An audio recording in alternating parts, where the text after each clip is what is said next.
Vamos a comenzar con la unidad número 2, donde vamos a ver las uniones aduaneras en América del Sur. O sea, el Mercosur y el CAN. ¿Estamos de acuerdo? Vamos a empezar, por supuesto, con el Mercosur. ¿Qué es el Mercosur?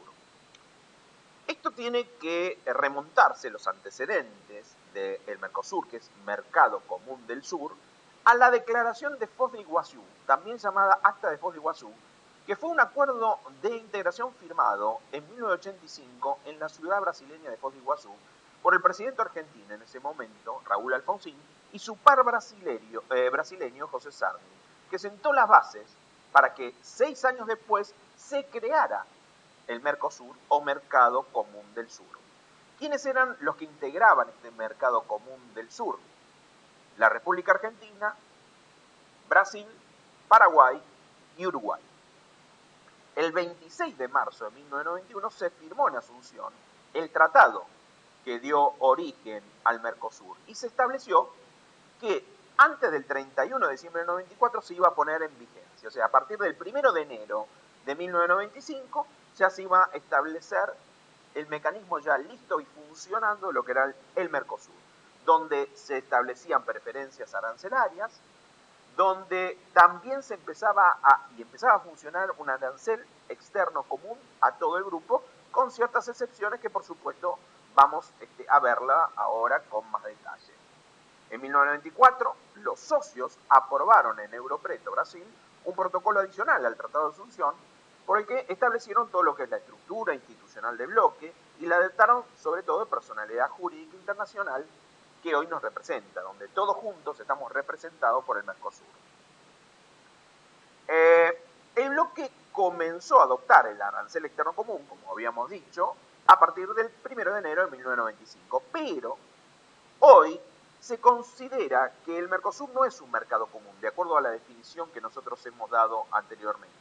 Es una unión aduanera imperfecta. Vamos a hacer un resumen de lo que vimos.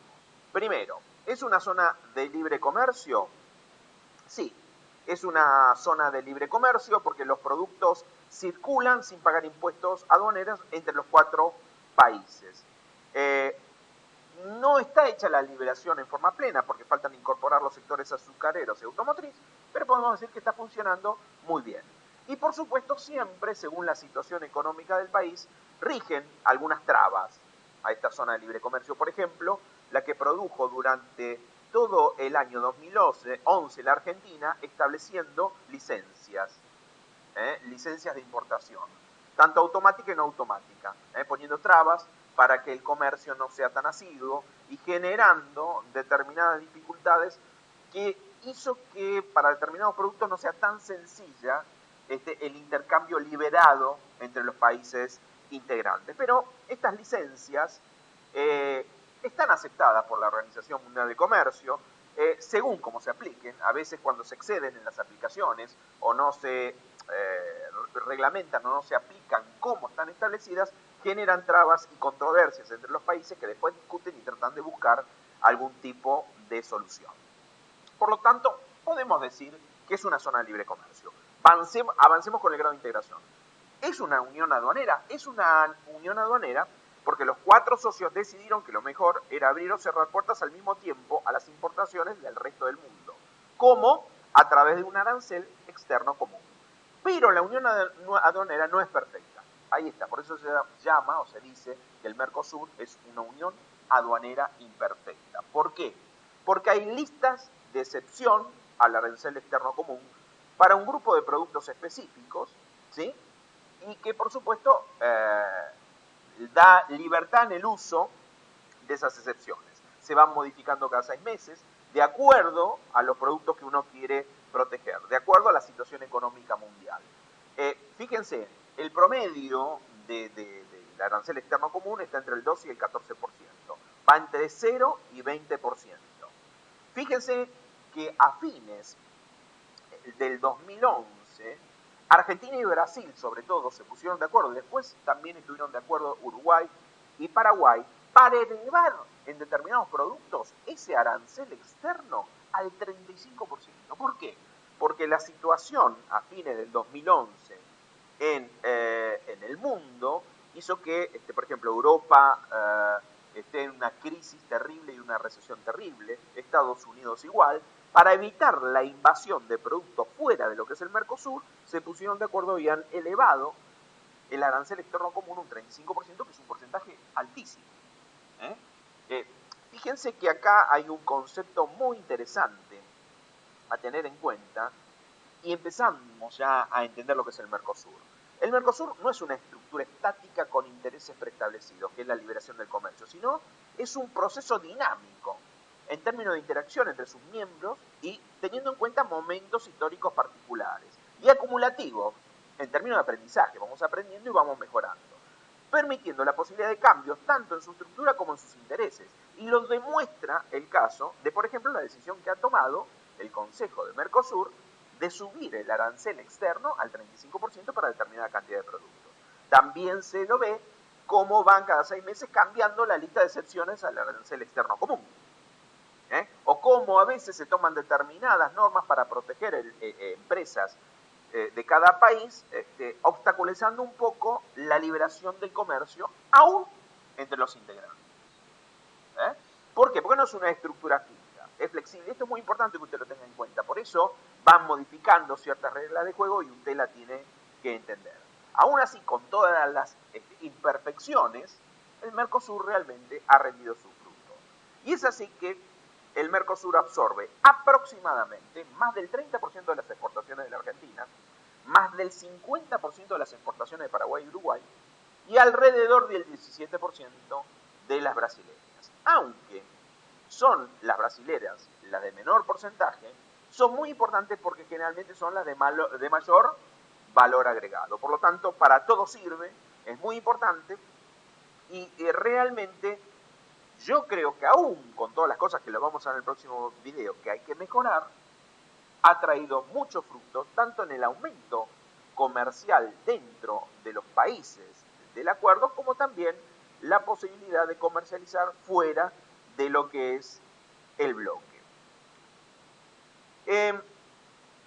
Hay que tener en cuenta también que, como bien decíamos, es una unión aduanera imperfecta porque hay todavía excepciones al arancel externo común. Es más, todavía en este momento que estamos dando el curso, no está ratificado el código aduanero por los parlamentos de los 4 socios. ¿Sí?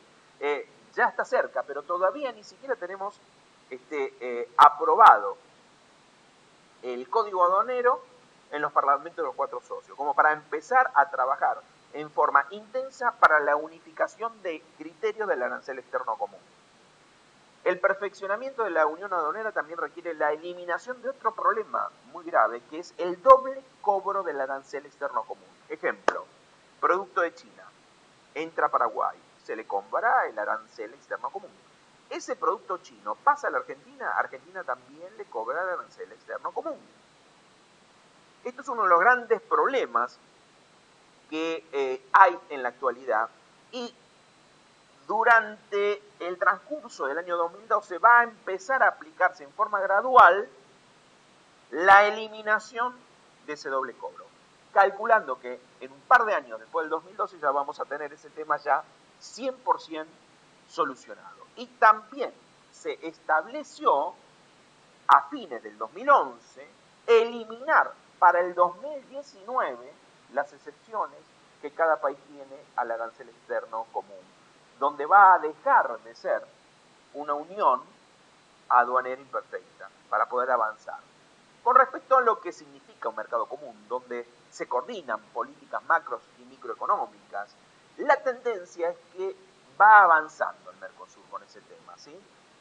Se va trabajando en forma más coordinada, se va teniendo un poquitito más de cuidado cuando un país toma una decisión que puede llegar a perjudicar a los otros socios de consensuarla. Cuesta mucho todavía eso, porque generalmente a lo sumo lo que hacen los países antes de tomar la medida, 24 horas antes lo avisan, pero no lo consensúan con el resto del bloque. Pero se va atendiendo a buscar formas de consensuar tanto las políticas micro y macroeconómicas de todo el grupo para evitar que una decisión unilateral de uno de los países perjudique al resto del grupo. Otro hito importante en la integración del Mercosur fue la creación del Fondo de Convergencia Estructural del Mercosur, o FOSEM, que está operativo del año 2006 y que constituye el primer instrumento financiero dirigido a una reducción de las asimetrías entre los socios de mayor tamaño, que es Argentina y Brasil, con los de menor, Paraguay, Uruguay y Venezuela, que está en un punto intermedio. Está integrado por contribuciones financieras de los estados partes no reembolsables, ¿sí? No reembolsables, por un monto aproximadamente de 100 millones de dólares al año. Si no se usa, se van acumulando. La mayor parte la pone Brasil, luego le sigue Argentina y la mínima parte la pone Uruguay y Paraguay. Y los mayores beneficiados son principalmente Paraguay y después le sigue Uruguay, ¿sí? En el 2005 también se aprobó una decisión que reglamenta las condiciones necesarias para la adhesión de un nuevo Estado, que es, en este caso, Venezuela, que va a empezar a funcionar en forma plena a partir del 2012. Entonces, le hemos dado una referencia más o menos para entender cómo está funcionando hoy el Mercosur, y vamos a ver algunos conceptos adicionales para que a usted le sirva y empiece a conocer con más profundidad al bloque Mercosur.